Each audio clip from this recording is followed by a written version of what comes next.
Aston Martin. What comes to mind when you think of Aston Martin? James Bond, luxury car, elegance. Aston Martin is a world-renowned brand known for all of those things. That was until now.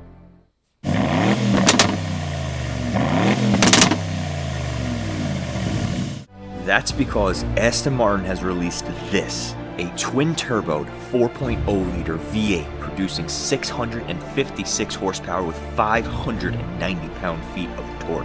Ladies and gentlemen, this is the 2025 Aston Martin Vantage, and it has attitude. And of course, before we get into the review, I want to shout out Long Island Sports Cars.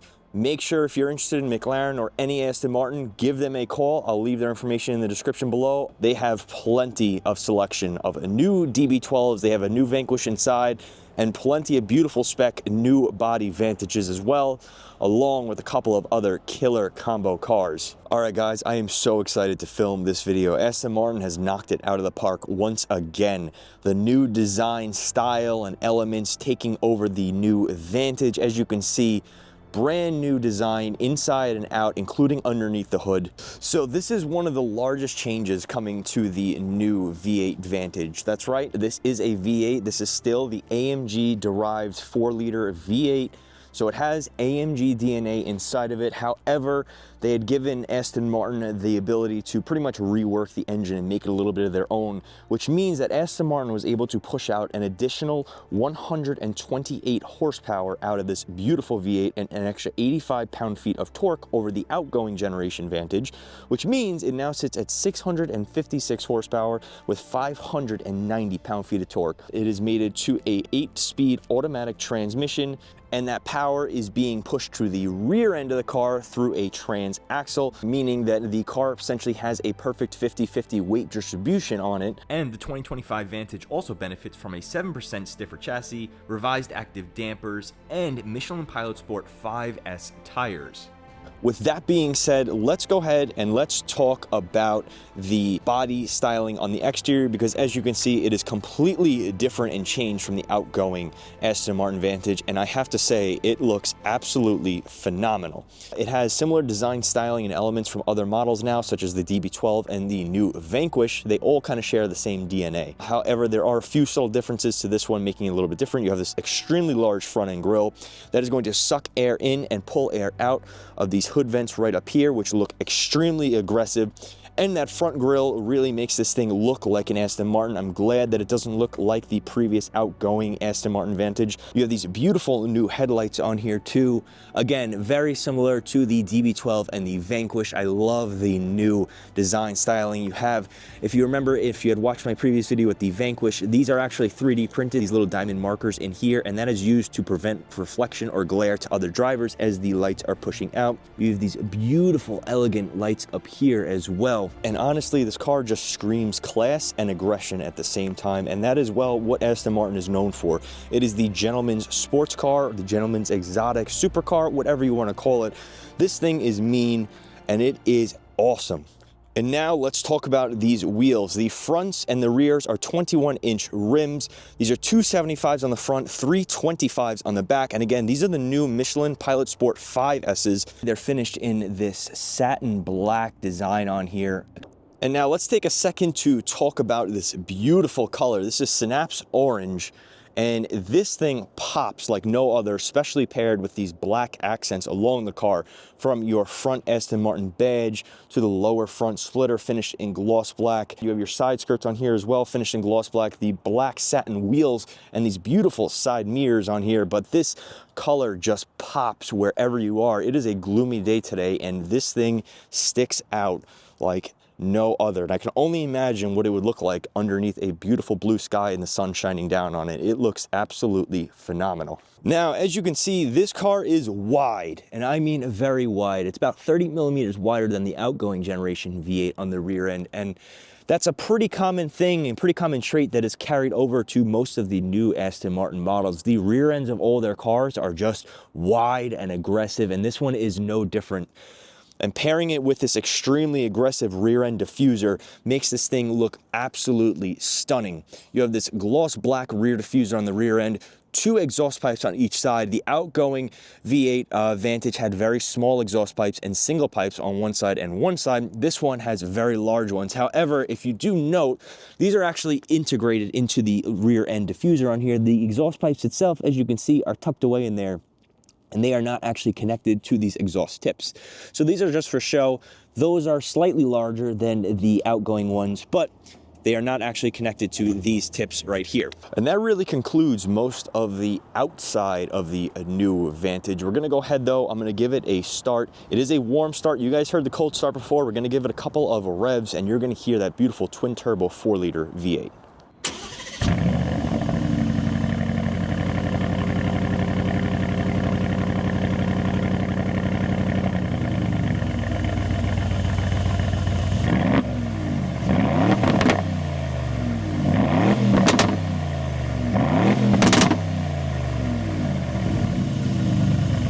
Wow, and as you guys heard from that, this thing sounds absolutely fantastic. It does have a limiter on it, so it could definitely sound better, but due to emissions regulations and everything like that, it, well, doesn't at lower RPMs. But when you hit that 4,000 RPM just about, you do hear those large crackles and pops coming from it. This thing sounds fantastic. Again, AMG derived, so it does sound fairly similar to one of them, but I think it sounds better. Entering the Vantage, you have your typical Aston Martin door handle. You push on one end right here. Handle pops out, you can go ahead and pull. You have these beautiful swan door designs, again, very typical Aston Martin that suit this car so well. And on the interior is the next largest change for the new Vantage. It is phenomenal. They really outdid themselves inside of here. You have this extremely large door sill to get over, making sure not to damage your side skirt on there. Now hopping inside, brand new design on here, 2 10.25-inch screens. You have one for your digital dash and one for your main infotainment screen, again, which is completely different layout of the buttons and very similar to the DB12 and the new Vanquish. Pretty much everything rolls over into all the same models in here too, along with the DBX. So steering on here, very, very thick steering wheel, beautiful paddle shifters that are very responsive too with that 8-speed automatic transmission. Aston Martin badge in the center with a bunch of gloss black accents running all throughout it.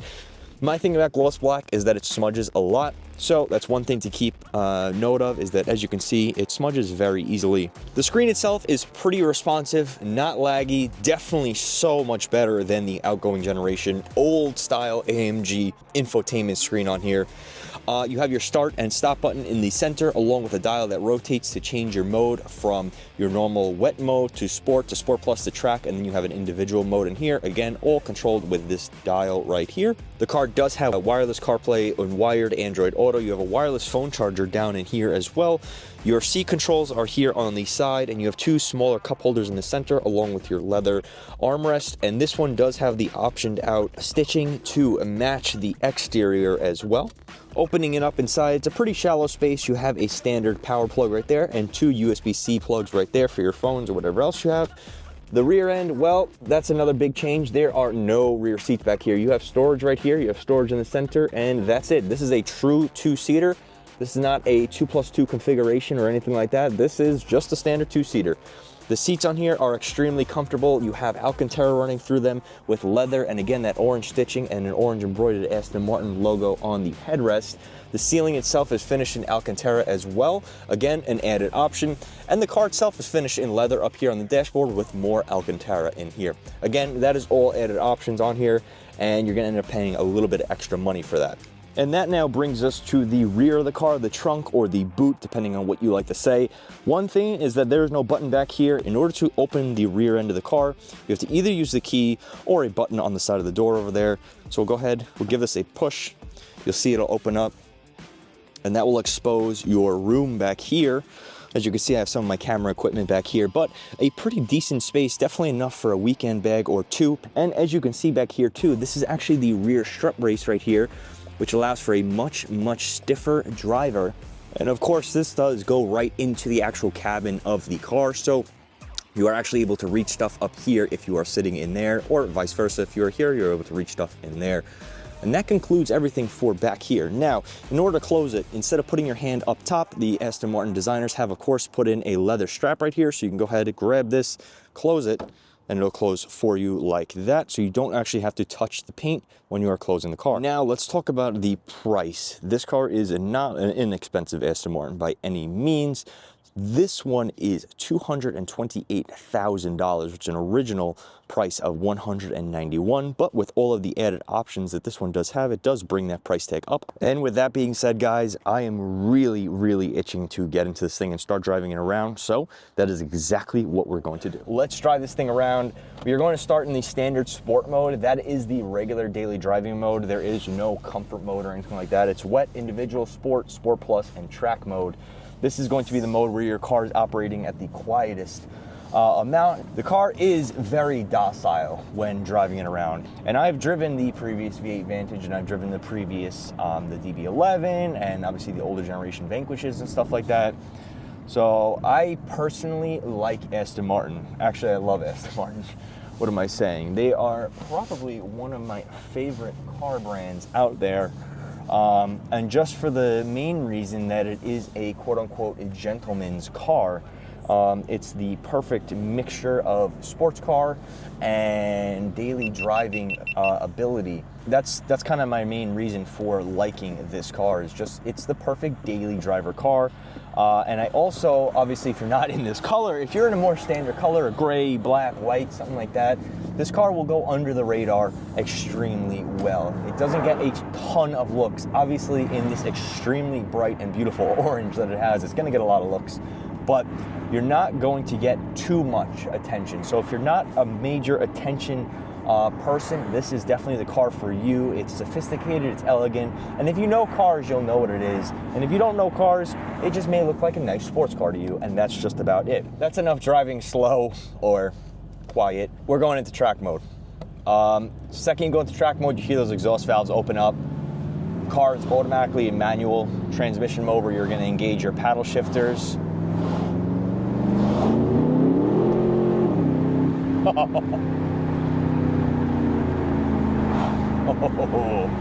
little squirrely, definitely a little squirrely.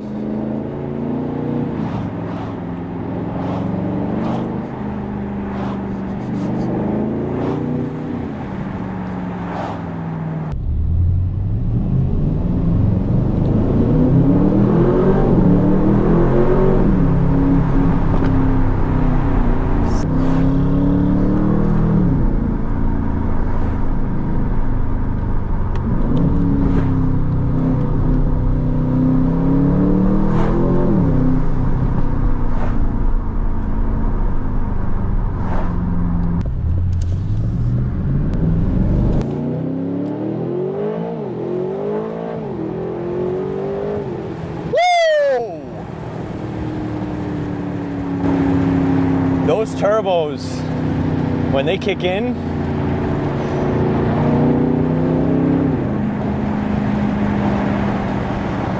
so now, one thing,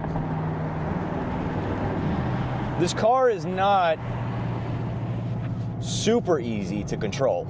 I know the car is a 50-50 weight distribution, but you feel that back give out very slightly, but it's enough where if you're not paying attention, it will slide out a little bit on you. Obviously, if you're driving it normally, you won't have an issue. It is fantastic. It's a very easy car to drive. But if you want to have fun, if you want to take this to the track, be prepared to have a little bit of fight going on, because you will need to. If you hold the traction control button on here, a little prompt will actually pop up, and it will essentially allow you to control the amount of traction that the computer is inputting in your driving. And it's numbered 1 through 9 on a dial. So number 1 will be the most amount of traction that it is giving you and the most amount of assistance. 9 is essentially the least or no traction control at all. So there is a way to play around with it and configure and figure out which one you like the most. I have traction control on, and it's still a little bit of a pucker car. It is a lot of power, and I mean, when you floor it, you feel the front end lift off the ground, and it is scary.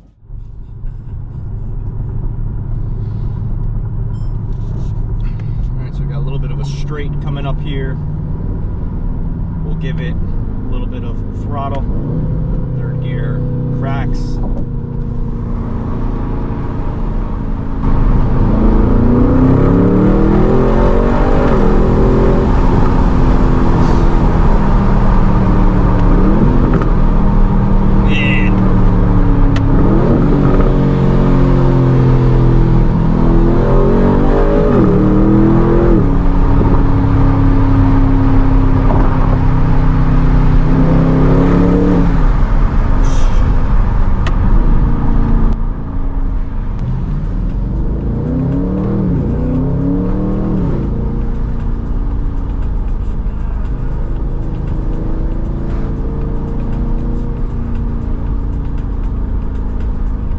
So now we're gonna make a U-turn. We're actually gonna see how the turning radius is of this car.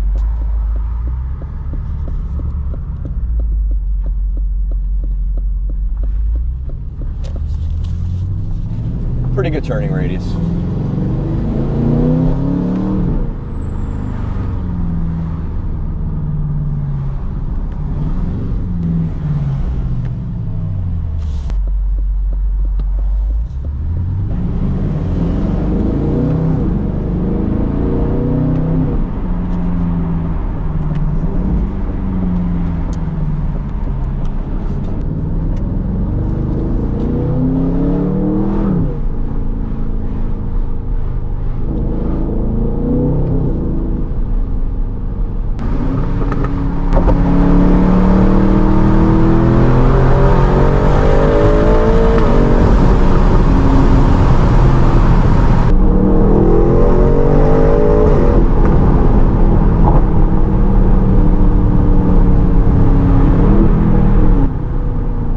That being said, that is going to conclude today's video. Again, thank you Long Island Sports Cars for lending me this beautiful car. Remember guys, to like, comment, subscribe, helps me out a ton, and I look forward to seeing all of you guys in the next video. Take care.